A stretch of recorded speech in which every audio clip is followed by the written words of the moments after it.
Well, howdy there, Internet people. It's Bo again. So, today we're going to talk about information consumption a little bit. And we're going to go over a message that I got. And this message could lead to a whole bunch of different points, all of which deserve to be made. But I want to focus on one in particular. And it's about the new 4-star. Okay, so, Bo, are you or any of your friends angry about... See, I don't know who this person is. I know who Rachel Levine is. If you can't call her Rachel, you could just call her Admiral. Being the first woman 4-star. It's outrageous. The title of first female 4-star gets taken by a man. Do you have an issue with this? I got a bunch of issues with this. I got an issue with you using the wrong name. I got an issue with you putting woman in quotation marks. I have a whole bunch of issues with this. But I think my biggest issue is the same issue that Ann Dunwoody has. You may not know who she is. Ann Dunwoody, by all accounts, brilliant officer. The first woman battalion commander in the 82nd Airborne. And when it happened, everybody doubted her.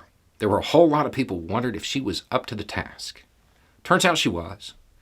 She then became the first woman general officer to command Fort Bragg. And then she became the first woman 4-star. Back in 2008. It's not like she was stuffed away in some tiny command somewhere. She was over Army Material Command out of Redstone. That's almost 70,000 troops. It seems like if this is something that could outrage you, you would know that the first woman 4-star occurred more than a decade ago. If it was something that could make you that angry. And I know, maybe you're just thinking, well, they didn't really lie to me about this. They just didn't think about the generals, you know.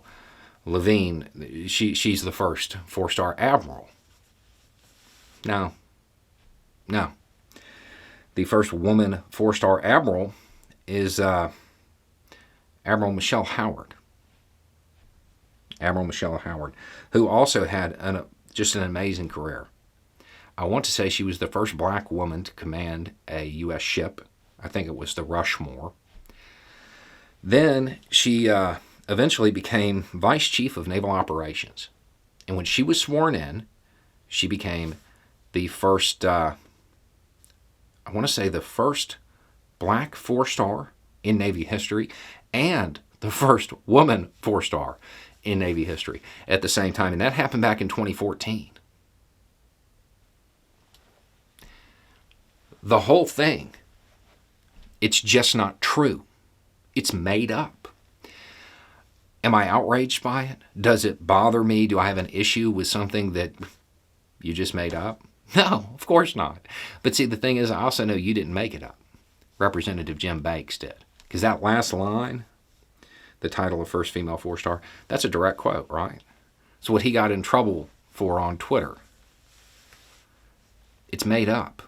It's not true. You could get this information off of Wikipedia. It's not true. It's just simply manufactured so you will get angry. You can point at that othered group. Look at this horrible thing they did. Oh, no. And be mad. Kick down at people. Right? It's not even true. They made it up to manipulate you, to get you angry, to get you outraged. So outraged, in fact, that you are messaging people on YouTube. It's not true. Do I have a problem with Admiral Levine getting a 4th star? No, I don't care. And I'm fairly certain, I haven't asked, but I'm fairly certain that none of my friends care either. Generally speaking, my friends wore scars, not stars.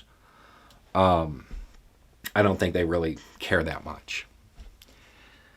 The fact that you do shows how easily they can manipulate you with something that isn't true. Completely manufactured. Completely made up. And this is a trend. They get you outraged about something by just saying it, putting it out over Twitter, and you're quoting it as fact. You're outraged by it. It never even happened.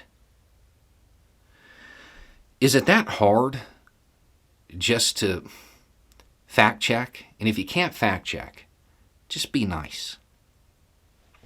Anyway, it's just a thought. Y'all have a good day.